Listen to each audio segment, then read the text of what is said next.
Hello. Oh, ow, that hurts. I don't have anything, I don't really have anything new to add.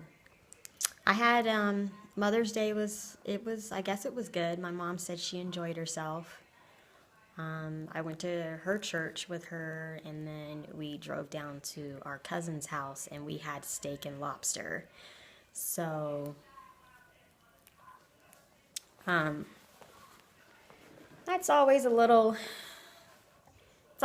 interesting because my cousin is on this quest to find his dad because he's never met him, doesn't know anything about him, so he's always wanted to know, and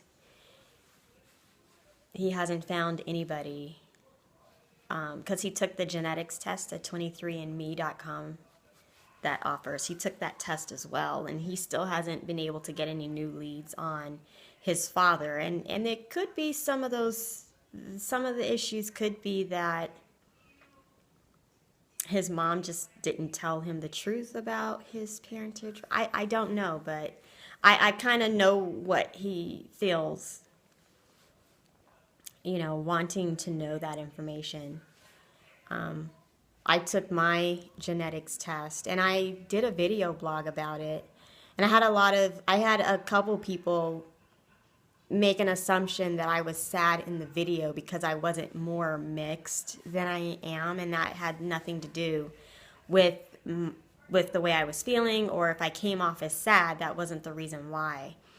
Because it was mostly because I wanted some answers as to, what did I get from my father? And my mother had already said that I had some American Indian and some European on her side of the family. So when I looked at my genetics test, I'm like, well, this isn't telling me anything that I don't already know. And then, and this was before I actually got an opportunity to look at the results of my mom's genetic test. And from her test, got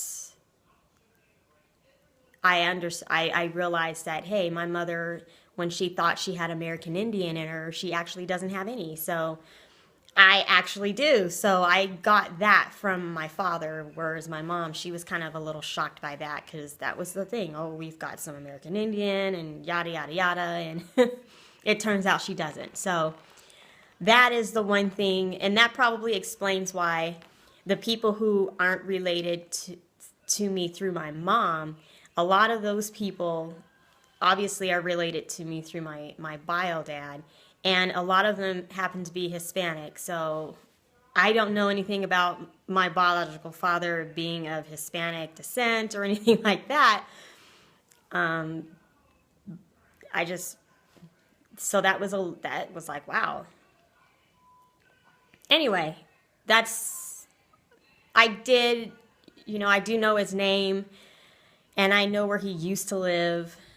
The only interest in him is kind of trying to find out some of the health issues that I might have, or some family history. Where did his mom and dad come from?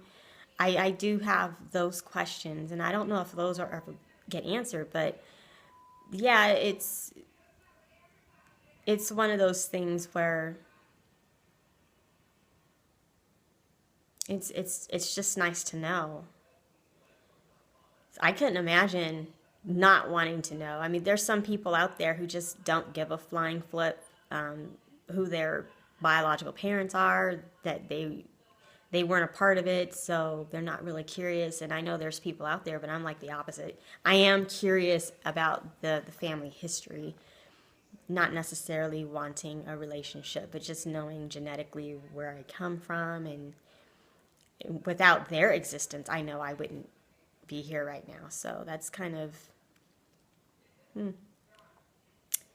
some things to chew on. I had to take my car to the car dealer today because driving home from my cousin's house, the check engine light came on. So I'm just hoping. The dealership, the service, I don't know what you call her, consultant or whatever, she said that it is covered under my warranty, anything that's wrong with it. So, because it's something to do with the engine. And I'm hoping to hear from them. I don't think I'll have my car back today. I hate driving other people's cars. My mom is letting me borrow hers, which I just like my car. It has a sunroof, and it's a gorgeous outside. It's not too hot. It's not cold. It's still breezy, but it's beautiful blue skies. And this time of the year, I like to drive with my sunroof open and get as much sun as I possibly can before we get the triple digit weather. So, yeah. And I need to start on my job search because I would really, really, really, really like to get out of California. I've never felt like the state has been my home. And yeah, it's just not home for me. I'm curious about St. Petersburg, Florida. I've met some people from there. This one guy that I served in the Army was from St. Petersburg, but I can't really base my opinion on St. Pete on him even because I didn't like him. So, but from what I've heard about the weather and the climate and the community, it sounds like a really nice place. So I might want to go check that out one day, and I'm hoping to really see about that because that would be nice. And and then Texas. I went to San Antonio and loved it. I've been to Houston in July, and it was pretty toasty. It was humid, but it was green. And for me, having grown up in the desert, seeing all that green, and then I hear they have thunderstorms there, and I just love thunder. And everyone's like, well, if you like rain, move to Seattle. And I'm like, I don't like cold. I don't like cold. I like rain, I don't like cold. And then they have hurricanes in Texas and Florida, and I'm like, that's something that I would be willing to put up with just to have some greenery around me. Green, lush, well-watered vegetation. Because right now in California, we're in a drought. And everything is brown. I don't even understand why people insist on trying to grow grass out here because it's the desert. You get that right. It's the desert. It's pointless to try to grow grass. And there's actually people who have put the fake grass down, and that looks really nice. It does. I would consider that. I think mostly my issue with grass is I happen to be allergic to it. So no matter where I go, I'll have something I'm allergic to, but I don't know. I would really like to. I really would consider San Antonio. I don't know about Houston. Maybe outside of Houston. It would all depend on where I could find work, because where I want to live within 10 minutes of where I work. 10-minute drive with traffic. That's how close to work I want to live, because I do not enjoy being a commuter. So, I don't really have, my hair. I redid my hair this weekend, and I went back to the old product that I have been using for I don't know, Herbal Essences Naked Moisture. It's the product that I like. I love the way my hair turns out when I use it. I have a lot of curl definition, and over the next couple days, my hair is going to puff out. It really looks good the second week. So my whole goal was to have my hair nice, and I didn't want to have to redo it when I get back from Sacramento, because on Saturday I'll be in Sacramento going to a Jamboree Regional. So I'm hoping that I'll be able to meet some of the women that I've socialized with on social media, and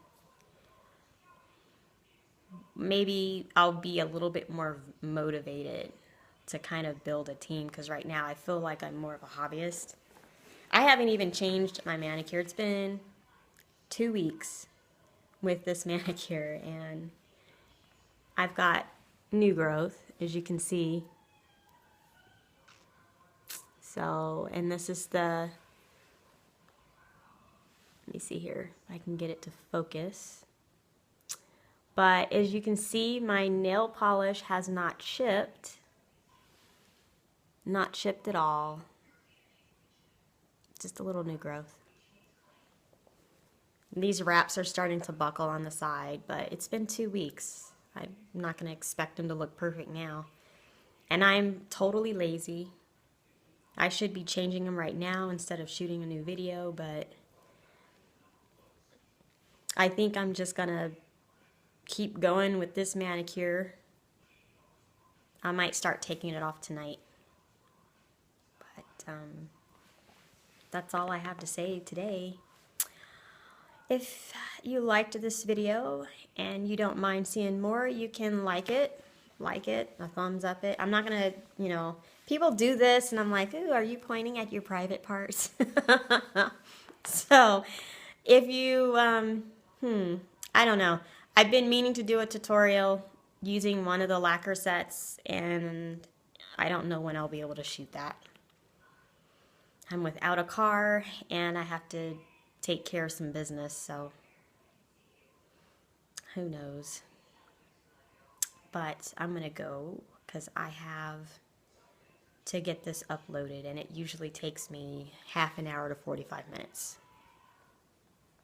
So you have a nice day, and I'll see you again.